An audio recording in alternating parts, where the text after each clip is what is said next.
ಧನುರ್ಮಾಸ ಆರಂಭ. ಶೂನ್ಯ ಮಾಸದ ಪೂಜಾ ಫಲವೇನು? ಹುಗ್ಗಿ ಸೇವೆ ಮಾಡುವುದೇಕೆ?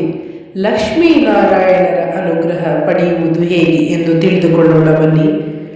ಶಾಸ್ತ್ರಗಳ ಪ್ರಕಾರ ಮಾನವರಿಗೆ 1 ವರ್ಷ, ದೇವತೆಗಳಿಗೆ 1 ದಿನ. ಧನುರ್ಮಾಸವು ದೇವತೆಗಳ ಪ್ರಭಾತ ಕಾಲ. ಅಂದರೆ ಈ ಕಾಲದಲ್ಲಿ ದೇವತೆಗಳು ಎಚ್ಚರಗೊಂಡು ಭಕ್ತರ ಪ್ರಾರ್ಥನೆಗೆ ಶೀಘ್ರ ಪ್ರತಿಕ್ರಿಯಿಸುತ್ತಾರೆ. ಸೂರ್ಯ ಒಂದು ರಾಶಿಯಿಂದ ಇನ್ನೊಂದು ರಾಶಿಗೆ ಪ್ರವೇಶಿಸಬೇಕಾದರೆ 1 ತಿಂಗಳು ಬೇಕಾಗುತ್ತದೆ. ಅದರಂತೆ ಸೂರ್ಯ ಧನುರಾಶಿಯಲ್ಲಿ ಪ್ರವೇಶ ಮಾಡಿ ಮಕರ ರಾಶಿಗೆ ಪ್ರವೇಶ ಮಾಡಲು 1 ತಿಂಗಳು ಕಾಲಾವಕಾಶ ಬೇಕಾಗುತ್ತದೆ. ಈ 1 ತಿಂಗಳನ್ನು ಧನುರ್ಮಾಸ ಎಂದು ಕರೆಯಲಾಗುತ್ತದೆ. ಕೃಷ್ಣನು ಭಗವದ್ಗೀತೆಯಲ್ಲಿ ಮಾಸಗಳನ್ನು ಕುರಿತು ಹೇಳುವಾಗ ಧನುರ್ಮಾಸದ ಮಹಾತ್ಮೆಗೆ ವಿಶೇಷ ಒತ್ತು ನೀಡಿದ್ದಾನೆ. ಈ ಮಾಸದಲ್ಲಿ ವಿಶೇಷವಾಗಿ ಚಳಿ ಇರುತ್ತದೆ. ಚಳಿಯ ತೀವ್ರತೆ ಎಷ್ಟು ಇರುತ್ತದೆ ಎಂದರೆ ಚಳಿಯನ್ನು ತಾಳಲಾರದೆ ರಾತ್ರಿ ವೇಳೆ ಮನುಷ್ಯ ತನ್ನ ದೇಹವನ್ನು ಬಿಲ್ಲಿನಂತೆ ಬಾಗಿಸಿ ಮಲಗುತ್ತಾನೆ, ಮುದುರಿಕೊಳ್ಳುತ್ತಾನೆ. ಆದ್ದರಿಂದಲೇ ಈ ಮಾಸಕ್ಕೆ ಧನುರ್ಮಾಸ ಎಂದು ಕರೆಯುತ್ತಾರೆಂಬ ಪ್ರತೀತಿ ಇದೆ.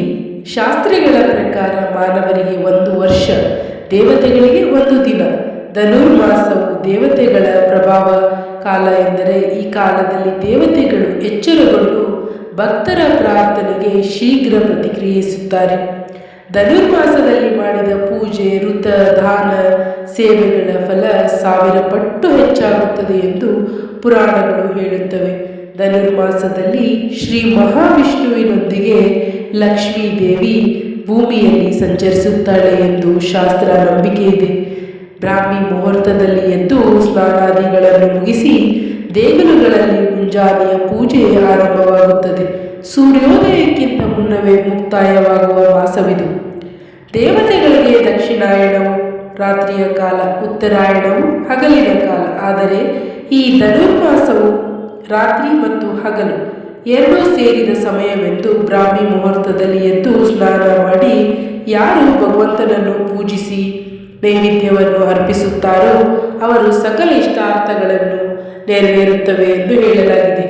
ಈ ಕಾರಣದಿಂದ ದೇವರಿಗೆ ವಿಶೇಷ ಅಲಂಕಾರ, ಸೇವೆ, ವಿಶೇಷ ನೈವೇದ್ಯ, ದೀಪದಾನ, ಸೇವೆ, ದೇವರಿಗೆ ಅಭಿಷೇಕ, ಪೂಜೆ, ಅಲಂಕಾರ, ಹೋಮ ಎಲ್ಲರ ಸೇವೆಗಳನ್ನು ಮಾಡಲಾಗುತ್ತದೆ. ಧನುರ್ಮಾಸದ ವೇಳೆ ಹುಗ್ಗಿ ಸೇವೆ, ಪೊಂಗಲ್ ಸೇವೆ ಮತ್ತು ದವಸ ದಾನಗಳ ಸೇವೆ ಮಾಡಿದರೆ ಧನ ಸಂಪತ್ತು ವೃದ್ಧಿಯಾಗುತ್ತದೆ.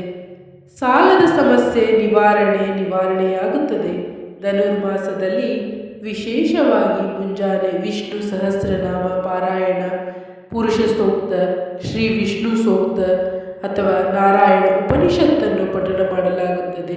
ಕೆಲವರು ಮಹಾವಿಷ್ಣುವಿನೊಂದಿಗೆ ಮಹಾಲಕ್ಷ್ಮಿಯನ್ನು ಪೂಜಿಸುತ್ತಾರೆ. ಹಿಂದೆ ದೇವರಾಜನಾದ ಇಂದ್ರನು ರಾಜ್ಯವನ್ನು ಕಳೆದುಕೊಂಡಾಗ ಶುಚಿದೇವಿಯು ಹುಗ್ಗಿಯ ನೈವೇದ್ಯ ಮಾಡಿ ವಿಷ್ಣುವಿಗೆ ಸಮರ್ಪಿಸಿ ಶ್ರೀಹರಿಯೊಂದಿಗೆ ಮಹಾಲಕ್ಷ್ಮಿಯನ್ನು 12 ನಾಮಗಳಲ್ಲಿ ಸ್ತುತಿಸಿದಳಂತೆ. ಇದರ ಫಲವಾಗಿ ಇಂದ್ರನು ರಾಜ್ಯವನ್ನು ಮರಳಿ ಪಡೆದನು ಎನ್ನುವ ಪುರಾಣ ಕಥೆ ಇದೆ. ಹುಗ್ಗಿ ಸೇವೆಯ ಮಹತ್ವ ಏನೆಂದು ತಿಳಿದುಕೊಳ್ಳೋಣ ಬನ್ನಿ.